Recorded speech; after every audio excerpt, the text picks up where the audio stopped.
Hello friends, स्वागत है आपका आपके यूट्यूब चैनल हिंदी विद शैली में।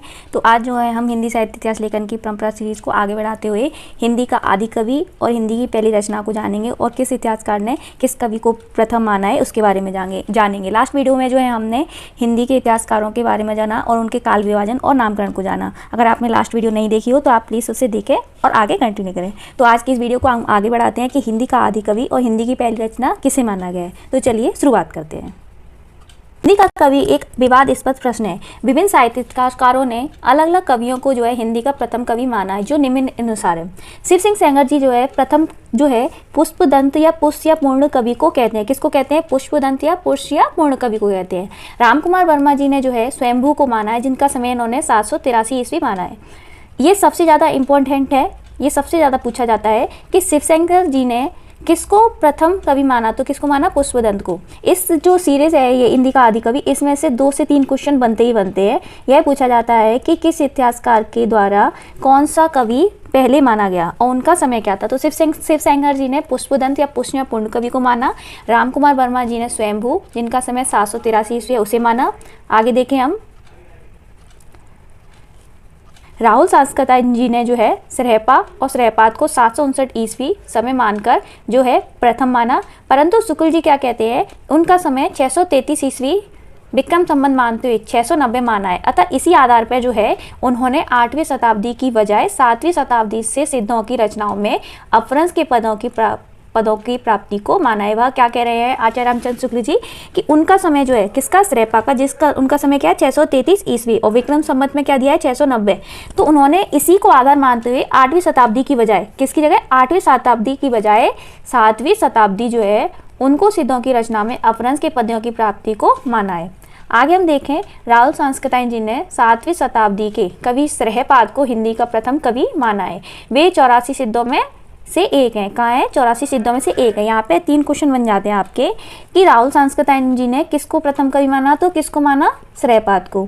और हिंदी का ये प्रथम कवि माना जाता है और ये 84 सिद्धों में से एक है। और आपसे अगर पूछा जाए कि हमारे सिद्ध कितने माने गए हैं, तो सिद्ध जो है हमारे 84 है। कितने हैं? 84।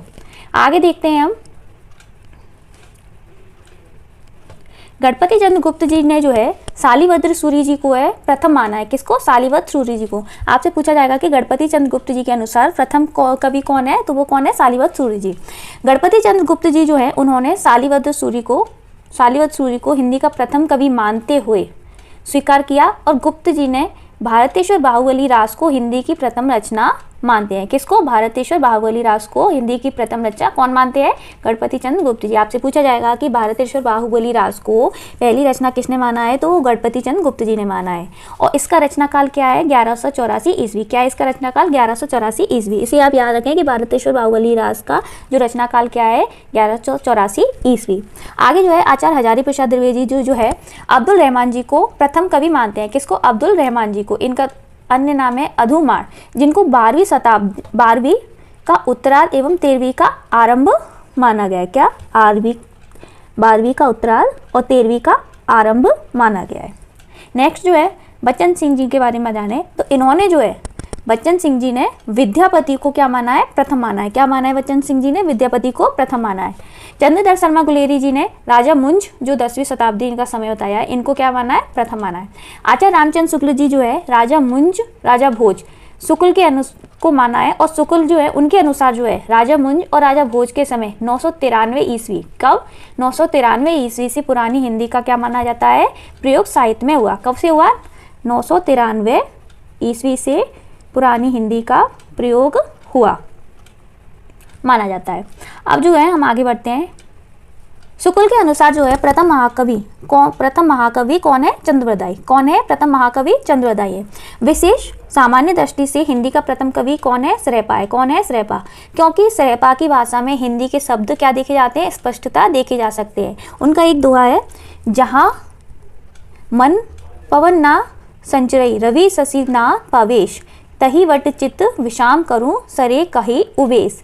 इनके इस दोहे से मालूम चलता है कि यहाँ से हिंदी की शुरुआत हुई। आगे इनके अर्थ को हम जानते हैं। जैसे प्रस्तुत पद में जो है आए शब्द मन, पवन, रवि, शशि, चित्त, सरी के अनेक हिंदी के शब्द हैं। कौन कौन से? मन, पवन, रवि, शशि, चित, ये क्या है? हिंदी के शब्द हैं जो इस तथ्य की, किसकी? इस तथ्य की पुष्टि करते हैं कि श्रेयपाद हिंदी के प्रथम कवि हैं। कौन है? श्रेयपाद हिंदी के प्रथम कवि हैं। इन्हें प्रथम कवि मानने के पीछे यह तर्क भी दिया जाता है। और क्या तर्क दिया जाता है? कि श्रेयपाद ने अपनी कविता हेतु, क्या कविता हेतु? दोहा एवं पदों की शैली अपनाई। किसकी शैली अपनाई? दोहा एवं पदों की शैली अपनाई, तथा यह शैली परवर्ती कवियों ने परंपरा के रूप में प्रयुक्त करते हुए अपनी कविता में प्रयुक्त की। क्या की? प्रयुक्त की। आगे हम देखें, श्रेयपा को हिंदी का प्रथम कवि माना जाता है। वे हिंदी के प्रथम कवि अवश्य हैं। श्रेयपा को प्रथम कवि तो अवश्य माना जाता है, पर हमें उनकी कोई प्रबंध रचना नहीं प्राप्त होती। क्या? उनकी प्रबंध रचना प्राप्त नहीं होती है। तो राहुल सांस्कृतिक जी जो है, उन्होंने हिंदी काव्यधारा जो है उसमें उनकी कुछ मुक्तक रचनाओं को क्या किया है? समाविष्ट किया है। आपसे यह प्रश्न पूछा जाएगा कि हिंदी काव्यधारा जो है वह किसका ग्रंथ है? तो वो है राहुल सांस्कृतिक जी का। और हिंदी काव्यधारा में किसकी रचनाएं मिलती हैं? श्रेयपा की। किसकी? श्रेयपा की। और आपसे ये भी पूछा जा सकता है कि श्रेयपा को प्रथम कवि किसने माना? तो राहुल सांस्कृतिक ने। इसे याद रखें, यहाँ से 3 से 4 क्वेश्चन बनते हैं। आगे जो है, यदि किसी प्रबंध ग्रंथ के रूप में हिंदी की पहली कृति का निर्धारण करना हो, प्रबंध ग्रंथ जो है उसके रूप में अगर पहली किसी कृति को मानना हो, तो हम जो है देवसेन कृत जो है श्रावकाचार 933 ईस्वी को हिंदी की प्रथम रचना माना सकते हैं। क्या कर सकते हैं? प्रथम रचना मान सकते हैं। देवसेन ने इस ग्रंथ में 250 दोहों में, कितने? 250 दोहों में श्रावक धर्म, जिन्हें हम क्या कहते हैं? ग्रस्त जीवन का चित्रण किया गया है। क्या इसमें? ग्रस्त जीवन का चित्रण किया गया है। आपसे यहाँ 3 क्वेश्चन बनेंगे कि जो श्रावकाचार जो रचना है वो क्या है? प्रबंध ग्रंथ है। और वह कब लिखा गया था? 933 ईस्वी में। और जो है इसमें कितने दोहे हैं? 250। और इसमें किस चीज़ का वर्णन है? ग्रस्त जीवन का वर्णन है। और ये श्रावक धर्म इसमें दिए हुए हैं। इसे आप याद रखें। इसे 4 से 5 क्वेश्चन आपके जरूर बन सकते हैं, याद रखें। अब ध्यान रहे कि हिंदी साहित्य का जो आरंभ कब से, कहाँ से तथा किस नाम से हुआ। क्या? कब से, कहाँ से तथा किस नाम से हुआ। इसका अध्ययन सर्वप्रथम प्रकाश में लाने का कार्य किसने किया था? 1921 ईस्वी में हिंदी लेखमाला शीर्षक से चंद्रधर शर्मा गुलेरी ने। आपसे यह प्रश्न जरूर बनेगा, मोस्ट इम्पोर्टेंट, कि हिंदी साहित्य का जो आरंभ है कब से, कहाँ से तथा किस नाम से हुआ। और इसका अध्ययन सर्वप्रथम प्रकाश में लाने का जो कार्य है किसने किया था? चंद्रधर शर्मा गुलेरी जी ने। किस में किया था? हिंदी लेखमाला शीर्षक थे। और किस सन में किया था? 1921 ईस्वी से। तो आपको 3 चीज़ें याद रखनी है। चंद्रधर शर्मा गुलेरी जी ने जो है सर्वप्रथम ये प्रयास किया कि हिंदी साहित्य का आरंभ कब, कहाँ, कैसे हुआ और किस शीर्षक से किया? हिंदी लेखमाला शीर्षक से। और किस सन में किया? 1921 शीर्षक, 1921 सन में। आगे इन्होंने जो है अपभ्रंश की जो उत्तर अवस्था है, कहाँ? उत्तर अवस्था। आप इसको याद रख सकते हैं कि चंद्रमा कहाँ होता है? ऊपर। तो चंद्र ऊपर होता है तो उत्तर का होता है ऊपर। तो इसको याद रखें। चंद्रधर शर्मा गुलेरी ने उत्तर अवस्था को, जिसे अवहट या उत्तर अवस्था कहा गया है, इसी को क्या कहा है उन्होंने? पुरानी हिंदी। आपको इससे याद रखना है, उत्तर अवस्था को पुरानी हिंदी किसने कहा? चंद्रधर शर्मा गुलेरी ने। और उत्तर कहाँ होता है? चंद्र मतलब सिर पे, याद रखें। अब नेक्स्ट 1929 में, कब? 1929 में आचार्य रामचंद्र शुक्ल ने अपभ्रंश को प्राकृत का आवास, मतलब प्राकृत की रूढ़ियों में बद्ध हिंदी का, मतलब प्राकृत में बंधी हुई बद्ध हिंदी का या देश भाषा के नाम से इसे कहा। आपसे यह प्रश्न बनता है कि प्राकृत का आवास या देश भाषा के नाम से किसने कहा? तो किसने कहा? आचार्य रामचंद्र शुक्ल जी ने। और किस सन में बोला? 1929 में। आपसे यहाँ 3 से 4 प्रश्न इस एक लाइन से बनेंगे। आगे हम देखें तो भोलाशंकर व्यास जी ने हिंदी के आरंभिक रूप, मतलब जो हिंदी का आरंभिक रूप था उसको क्या कहा? अवट का। क्या कहा? अवट। यह भी आपसे पूछा जाता है कि हिंदी के आरंभिक रूप को अवट किसने कहा? तो किसने कहा? भोलाशंकर व्यास ने। हिंदी के आरंभिक रूप को अवट किसने कहा? भोलाशंकर व्यास ने। नेक्स्ट, राहुल सांस्कृतिक जी ने संपूर्ण अपभ्रंश को पुरानी हिंदी नाम दिया। क्या बोला राहुल सांस्कृतिक जी ने?